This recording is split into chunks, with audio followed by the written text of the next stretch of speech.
মাস কোরআন নাজিলের মাস। কোরআন হলো মানুষের জীবনে চলার সংবিধান। মানব জীবনের সংবিধান হলো কোরআন। এই দেশ অনেকভাবে শাসন হয়েছে, জনগণ কি শান্তি পাইছে? কম না, শান্তি পায় নাই। এই দেশ অনেকভাবে শাসন হয়েছে, শাসন তো হয় নাই বরং শোষণ হয়েছে, জুলুম হয়েছে, নির্যাতন হয়েছে। সব দেখা শেষ। আমরা চাই এবার কোরআনের বাংলাদেশ হবে ইনশাআল্লাহ। বলেন আরে হোক চাই না হোক, চেষ্টা তো করতে হবে। আল্লাহ তৌফিক দান করুন। মুখ খুলে বলেন আমিন।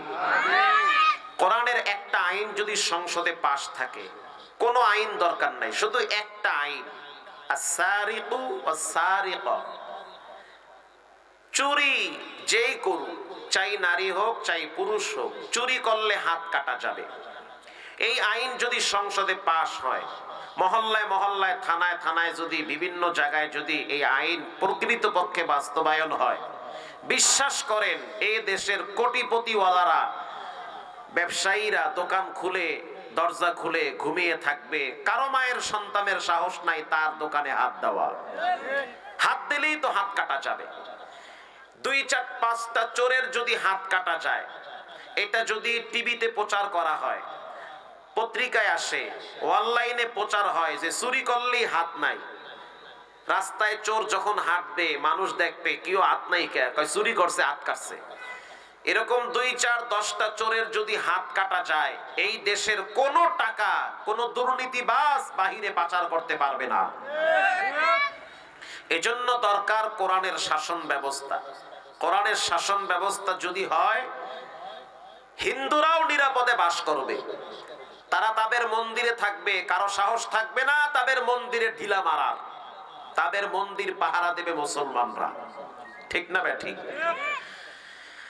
তা আমি সেই কোরআন থেকে আপনাদের সামনে একটি আয়াত তেলাওয়াত করেছি। এই আয়াতের ভিতরে আল্লাহ তাআলা মুমিনদের 5টা গুণ সম্পর্কে কথা বলেছেন। যার ভিতরে 5টা গুণ থাকবে, আল্লাহর ওয়াদা, আল্লাহ তাকে মাফ করে জান্নাতুল ফেরদাউসের মেহমান বানাবে।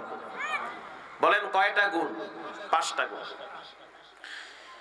ইন্নামাল মুমিনুনা আল্লাযীনা ইযা যুকিরাল্লাহু ওয়াজিলাত কুলুবুহুম ওয়া ইযা তুলিয়াত আলাইহিম আয়াতুহু যাদাতুহুম ঈমানা ওয়া আলা রাব্বিহিম ইয়াতাওয়াক্কালুন।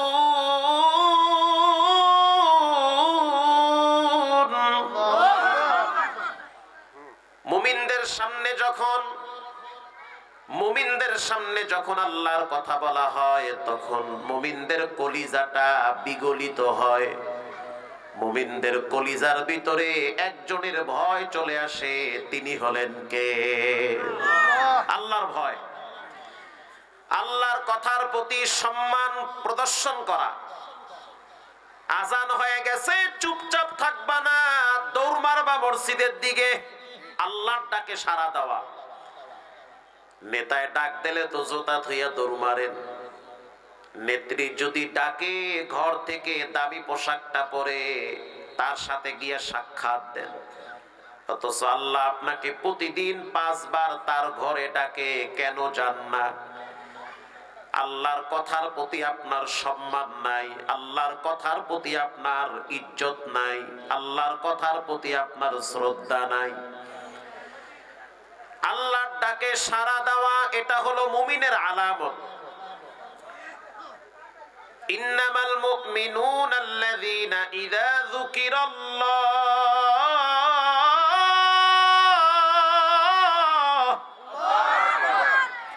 মুমিনদের 1 নম্বরের গুণ, যখন মুমিনদের সামনে আল্লাহর কথা বলা হয়, তখন মুমিনদের কলিজাটা নরম হয়ে যায়, আল্লাহর ভয় চলে আসে। মুমিনদের সামনে যখন বলা হয় নামাজ না পড়লে কিন্তু জাহান্নামে যাওয়া লাগবে, কবরের শাস্তি পাওয়া লাগবে, কবরের মাটির চাপ সহ্য করা লাগবে, এই কথা যখন মুমিনদের সামনে বলা হয়, তখন মুমিনদের কলিজায় একজনের ভয় আসে, তিনি হলেন কে? আল্লাহর ভয়। আল্লাহর কথার প্রতি সম্মান প্রদর্শন করেন। যদি না করেন টাইম মতো ধরা এমন ভাবে খাবেন রবের সাহায্য পাবেন না। আজান হয়ে গেলে সব কাজ ফালাইয়া রবের দরবারে গিয়া সিজদায় লুটিয়ে পড়া, এটা হলো মুমিনের প্রথম চরিত্র। অথচ দোকানদার দোকান খুলে বসে আছে, নামাজের টাইমে বসে বসে চা বিক্রি করে। 10 মিনিট লাগে জোহরের নামাজ পড়তে, পড়বে না। 10টা মিনিট লাগে আসর পড়তে, পড়বে না। 10টা মিনিট লাগে মাগরিব পড়তে, তাও পড়বে না। 10টা মিনিট লাগে এশারের নামাজ পড়তে, তাও পড়বে না। দাঁড়ায় দাঁড়ায় পরাটা বিক্রি করে, দাঁড়ায় দাঁড়ায় ডিম বিক্রি করে, দাঁড়ায় দাঁড়ায় কাঁচামাল বিক্রি করে। নামাজ বাদ দিয়া যেই টাকা পকেটে নিবা ওই টাকা এক সময় 20 হয়ে বের হবে। ওই টাকা ছেলে মেয়েরে খাওয়াইয়াও লাভ নাই, মরার পরে সম্পদ নিয়ে ছেলে মেয়েরা মারামারি কারাকারি করবে। এটাই বাস্তবতা। আল্লাহর কথার প্রতি সম্মান করা।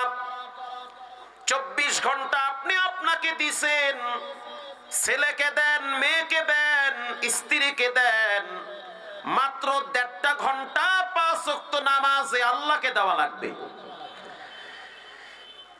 এজন্য রব্বুল আলামিন বলেন ওয়াজিলাত কুলুবুহুম, মুমিনদের সামনে যখন আল্লাহর কথা বলা হয় তখন মুমিনদের কলিজায় ভয় চলে আসে।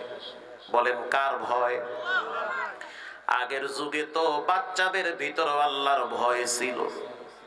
আগের যুগে ছোট বাচ্চাদের ভিতরে রবের ভয় ছিল।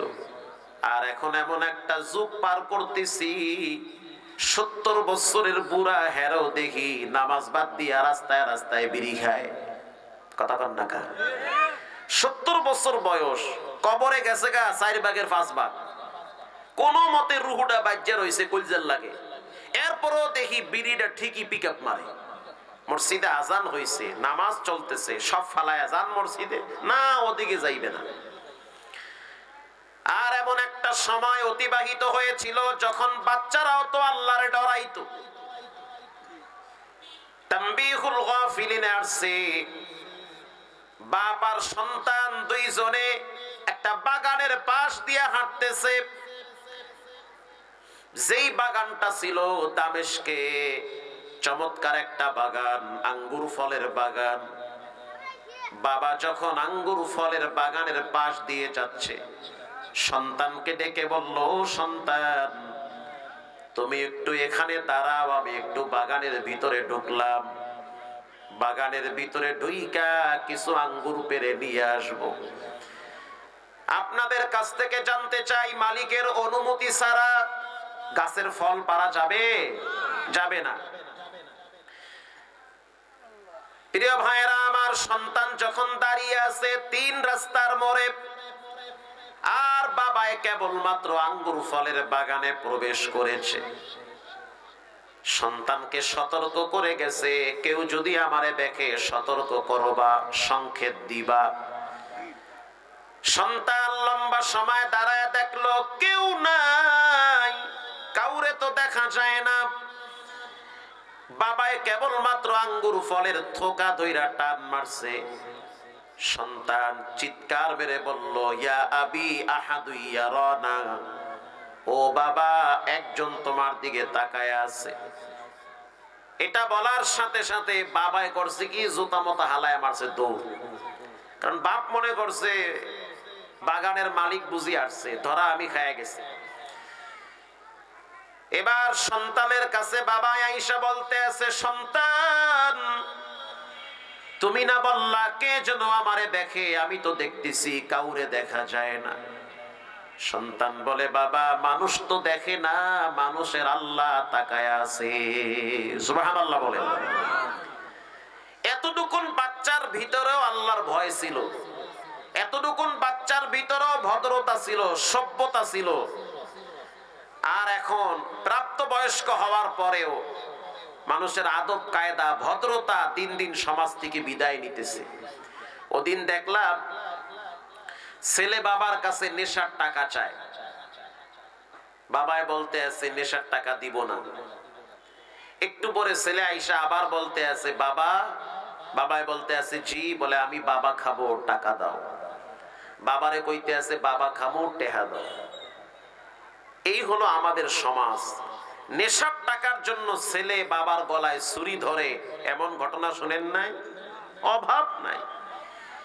সামাজিক অবস্থা এতটাই অবক্ষয়, মানুষের চারিত্রিক ধস এমন ভাবে নেমেছে, 11 বছরের বাচ্চা মেয়েটাও মাকে হসপিটালে রেখে আর একটা ছেলের সাথে ঘুরতে যায়। সেই সমাজে বাস করতেছি। 6 বাচ্চার মা হেও দেখি ফালায়া রাইখে আর একজনের লাগে দৌড় মারে। সেই সমাজ বর্তমান সমাজ। এর ভিতরেও যে আল্লাহ আপনাদেরকে এই মাহফিলে বসার তৌফিক দান করেছে, নিঃসন্দেহে এটা আল্লাহর অনুগ্রহ, দয়া। ঠিক না বেঠিক? আল্লাহ আপনাদেরকে ভালোবাসি বিধায় এখানে বসায় রাখছে। চাইলে অনেক কাজ করতে পারেন, কিন্তু আল্লাহর দয়া যে আল্লাহ আপনারে কিছু সময় এখানে বসায়া 2-4টা কোরআনের আয়াত শোনার সুযোগ করে দিবে। এজন্য আরো একবার পড়ি আলহামদুলিল্লাহ। ইন্নামাল মুমিনুনা আল্লাযীনা ইযা যুকিরাল্লাহ, মুমিনদের 1 নম্বরের বৈশিষ্ট্য হলো মুমিনদের সামনে আল্লাহর কথা বলা হইলে ভয় চলে আসে। وَإِذَا تُلِيَتْ عَلَيْهِمْ آيَاتُهُ زَادَتْهُمْ إِيمَانًا। মুমিনদের 2 নম্বরের চরিত্র হলো মুমিনরা আল্লাহর কোরআনের তেলাওয়াত করে, সময় পাইলে কোরআন শরীফটা খুলে বসে পড়ে, হাঁটতে চলতে 2-1টা সূরা জিহ্বায় তেলাওয়াত করে। কারণ পৃথিবীর ভিতরে সবচেয়ে শ্রেষ্ঠ আওয়াজ হলো কোরআনের আওয়াজ। পৃথিবীর ভিতরে সবচেয়ে মজার আওয়াজ হলো কোরআনের আওয়াজ। মানুষের আওয়াজ মানুষের কাছে বারবার শুনতে বিরক্তি লাগে, কিন্তু কোরআনের আওয়াজ এত দামি আওয়াজ, এত সহনীয় আওয়াজ, এটা মানুষ যত শুনে যত পড়ে বিন্দু পরিমাণ বিরক্তি ভাব আসে না। আসে? আসে না। কোরআনের ভিন্ন আয়াতে আল্লাহ পাক বলেন, وَنُنَزِّلُ مِنَ الْقُرْآنِ مَا هُوَ شِفَاءٌ وَرَحْمَةٌ لِّلْمُؤْمِنِينَ।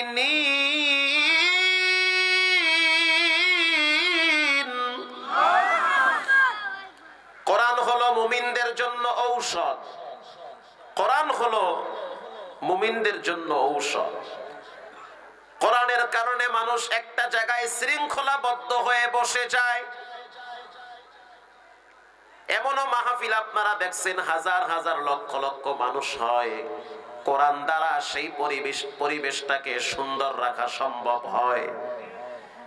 আবার এমনও দেখছি একজন নেতা 20 জন কর্মী নিয়ে ছোট একটা সমাবেশ করে, সেখানেও দেখি চেহারা নিয়ে মারামারি হয়। কথা কন না কা? প্রিয় ভাইরা আমার, কোরআন হলো ঔষধ। আর এই কোরআন নাজিলের মাস রমজান মাস। কোরআনের ভিন্ন আয়াতে রব্বুল আলামিন বলেন, যালিকাল কিতাবু লা রাইবা ফীহি হুদাল লিল মুত্তাকিন।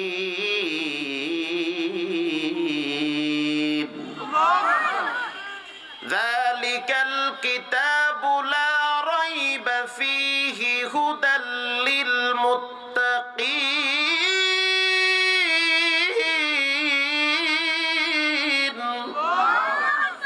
বখা কুরআন কালামুল্লাহ বসনো কাদিমস্তি নইনো। পৃথিবীতে এমন কোন বই নাই যেই বইয়ের লেখক বলেছে আমার এই বইয়ের ভিতরে কোনো ভুল নাই, বরং প্রত্যেকটা রাইটার যারা তারা বইয়ের শেষে লিখে দিয়েছে যদি কোনো ভুল হয়ে থাকে পরবর্তী সংস্কারে সেটাকে সংশোধন করা হবে। কথা ঠিক না?